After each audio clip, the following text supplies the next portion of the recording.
में मौजूद हैं मोतिहारी में, और यहाँ पे अनिकेत भैया और इसके पंकज सर के नेतृत्व में एक बैठक बुलाई गई है। क्या मुख्य उद्देश्य है अनिकेत भैया से हम जानते हैं। तो सबसे पहले आपको मेरे चैनल में बहुत बहुत स्वागत है। बहुत बहुत धन्यवाद भाई। और इस बैठक का मेन उद्देश्य क्या है? देखिए, बैठक का मुख्य उद्देश्य तो हम लोगों ने सबको बैठक में चर्चा हुई, हमने बताने का काम किया है।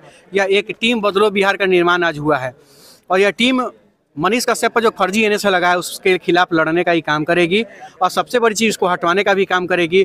और सबसे बड़ी चीज़ इस टीम की, जितने भी डिजिटल लोग इस टीम से जुड़ेंगे उन पे अगर कोई अत्याचार, अगर गलत मुकदमा होता है तो उनके माँ बाप की आंख में आंसू नहीं आएगा। हम लोग जाके उसके लिए लड़ने का काम करेंगे, न्याय दिलवाने का काम करेंगे। हाल ही में कई सारा वीडियो आया है जिसमें मनीष कश्यप को कई सारे केस में बेल मिल चुकी है, लेकिन एनएसए कब हटेगा इसके बारे में कुछ बताइए। तो ये तो सवाल खैर उतना ठीक नहीं है कि एनएसए कब हटेगा एग्जैक्ट। अच्छा, तो मनीष कश्यप की दहाड़ लोग कब से सुनेंगे? बहुत जल्द, इतना तो जरूर हम आपको कह सकते हैं कि बहुत जल्द आपको मनीष जेल से बाहर आएंगे और सबको मिलेंगे भी। और हमने घोषणा भी कर दिया कि जैसे मनीष जेल से बाहर निकलेंगे हम लोग आशीर्वाद यात्रा निकालने का काम करेंगे और हर जिले में जाकर लोगों से आशीर्वाद लेंगे, क्योंकि लाखों करोड़ों लोगों ने जो उनका साथ दिया है, उनका साथ निभाया है, सोशल मीडिया से लेकर के जमीन से लेकर हर जगह, तो उनको धन्यवाद देना तो हमारा फर्ज बनता है। तो हर जिले में जाएंगे और सब आशीर्वाद यात्रा के दौरान सबको धन्यवाद देंगे। बिहार के एक मुख्यमंत्री है पलटी मार, जो मीडिया की आजादी की बात करते हैं। कौन सी आजादी की बात करते हैं कि मनीष कश्यप के ऊपर एनएसए लगा और जेल तक चलेगा? एक तो मनीष कश्यप का मामला हाईलाइटेड है, तो आप जान रहे हैं मनीष कश्यप जैसा आज के डेट में सैकड़ों ऐसे पत्रकार है जिन पर झूठा मुकदमा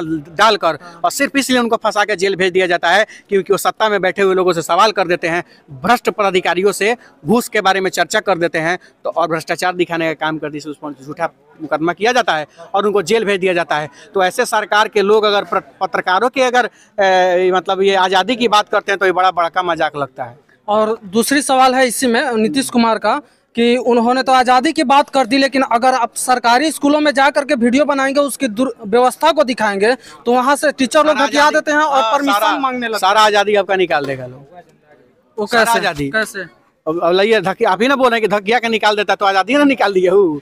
धकिया का निकाल देता है, हाथ चला देता है, झूठा मुकदमा तो कौन सी आज़ादी है कि वो आज़ादी की बात? वही तो मैं कहता हूँ, सब फर्जी आज़ादी है, झूठ मूठ की बात है, सब भाषणबाजी है जो मंच पे चढ़ के भाषण करते हैं। हम इसका समर्थन नहीं करते हैं। अच्छा, इन सब बातों को छोड़ करके बिहार में इंडस्ट्री लगे, इसके लिए बिहार के नेता कोई आगे क्यों नहीं आता? इसके लिए कोई बोलता कुछ कहा नहीं है?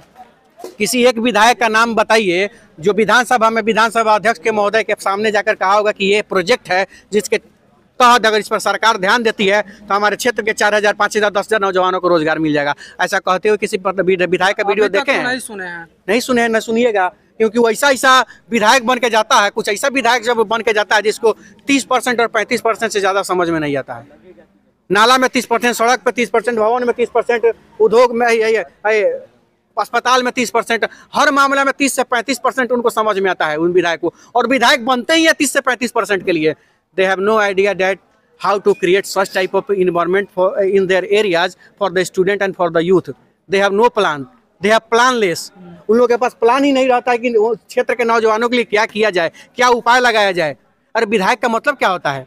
विधायक का मतलब होता है कि समस्या, क्षेत्र की समस्या को विधानसभा के अध्यक्ष के सामने जाकर रख के बताए कि सर मेरे पास यह प्लान है, अगर इस प्लान पर विधानसभा अध्यक्ष महोदय अगर ध्यान दिया जाता है तो हमारे क्षेत्र के 50,000 नौजवानों को रोजगार मिल सकता है, 50,000 नौजवान किसानों के फसल को दुगना मतलब उपज हो सकता है। सुना है आपने ऐसा? तो नहीं सुना है। तो जब ऐसा विधायक नहीं अगर होता है तो ऐसा विधायक अगर जीतता है तो बिहार बदलेगा क्या? कहियो। बिहार विधायक का मतलब होता है जिसके पास क्रिएशन हो, प्लान करता हो, बनाता हो। इन लोगों के पास 30% से ज़्यादा समझ में नहीं आता है, तो इनसे उम्मीदें करना बेकार है। और रही बात बिहार बदलने की, हम नौजवानों ने मिलकर प्रयास शुरू कर दिया है। बहुत जल्द रिजल्ट तो देखना आपने शुरू कर ही दिया कि किस तरह का डिजिटल क्रांति आया बिहार में। जिस तरह डिजिटल क्रांति बिहार में आया है उसी तरह बिहार भी बदलेगा बहुत जल्द। अच्छा, अभी हमारे साथ इसके पंकज सर हैं, तो इनसे भी कुछ जानते हैं। तो मनीष कश्यप के मामले में आप क्या कहेंगे कि मनीष कश्यप कब आकर के बिहार में फिर से दहाड़ेंगे? जैसा कि इन्होंने बताया है कि कब कहना उचित नहीं है। जो अंदाज है और जो न्यायपालिका पर भरोसा है वो तो हम लोग जानते ही हैं, लेकिन उन चीज़ों को पब्लिक नहीं किया जा सकता है। लेकिन इतना ध्यान रखिएगा कि हनुमान जी ने अगर चाहा और न्यायपालिका की अगर कृपा दृष्टि हुई, जो होती भी है निर्दोषों, तो बहुत जल्द मनीष कश्यप बाहर आ जाएंगे। अच्छा, इस बैठक के बाद आप युवाओं से क्या संदेश देंगे जो डिजिटल मीडिया पर काम करते हैं? युवाओं की ही लड़ाई है ये, मनीष कश्यप की लड़ाई अकेले नहीं है। मनीष कश्यप की अकेले लड़ाई होती तो हम लोगों को क्या जरूरत था। आज संडे का दिन है, घर पे 10-20 क्लाइंट लोग आए हुए हैं, छोड़ के मैं आया हूँ। कारण क्या है? क्योंकि वो 10 लोगों का भला होगा। यहाँ पे जो है लाखों करोड़ों, 10 करोड़ नहीं बल्कि 15 करोड़ लगभग जनता का की जो है भलाई की बात है। तो ये युवाओं की ही लड़ाई है और ये डिजिटल मीडिया के पत्रकारों की ही लड़ाई है। और डिजिटल मीडिया के पत्रकार का मतलब होता है युवाओं की आवाज़। तो ये युवाओं के आवाज़ को बनाए और बरकरार रखने की लड़ाई है। इस लड़ाई को बहुत मजबूती से ये लड़ रहे हैं। मेरा तो आज संडे है इसलिए मैं आ भी गया हूँ। मतलब ट्रूली एडमिटिंग, मतलब ट्रू एडमिशन है कि मैं नहीं आ सकता था। एडमिट कर रहा हूँ इस बात को, चूँकि आप लोगों की लड़ाई कोर्ट में भी लड़नी होती है। कई फर्जी मुकदमे जो है कई पत्रकारों पर। अभी एक जो है रक्सौल के एक पत्रकार हैं अभिषेक मिश्रा, उनके गाड़ी में आग लगा दिया गया। उन्होंने 112 पर कॉल किया तो पुलिस 112 पर पहले वो कॉल करते हैं, दोनों साइड से जो है वो पिटीशन पड़ता है। उनका केस बाद में लॉज होता है, पहले उसका केस लॉज हो जाता है जी, जिनके खिलाफ ये पुलिस को बुला के अपनी जान बचाए थे। तो और उन पर जो है 353 का भी मुकदमा था, तो यहाँ से हमने बेल करवाया। ऐसा जो है हफ्ता में एक आध नया जो है डिजिटल मीडिया के पत्रकार का, समाज सेवी का, RTI कार्यकर्ता का केस आ जाता है। तो उस लड़ाई को भी लड़नी होती है। इसलिए इस लड़ाई में बहुत कम समय देते हैं हम लोग। रात को समय निकाल के वीडियो बना करके जनता तक जरूर अपनी बात को पहुँचाते हैं। और सब लड़ाई का जिम्मा ये लोग ले लिए हैं, आप लोग ले लिए हैं। तो इसलिए ये लड़ाई होगी, बहुत मजबूती से होगी। जब पटना में होगा तो और मजबूती से होगी और देखिएगा ये लड़ाई हम लोग जीतेंगे। अच्छा, मनीष कश्यप का मामला जब भी हाईलाइट होता है तो जाति का मुद्दा उठा करके बिहार के कुछ लोग जो है इस मुद्दे को दबाना चाहते हैं। तो इसमें है जातिवाद हटाओ बिहार बचाओ का एक जो है हैशटैग चलाई अनिकेत भाई। सब लोग, सारे डिजिटल मीडिया के पत्रकारों से जो है वो निवेदन है कि जात पात का जहर समाज से हटा दीजिए। बहुत बड़ा बुरा जहर ये है।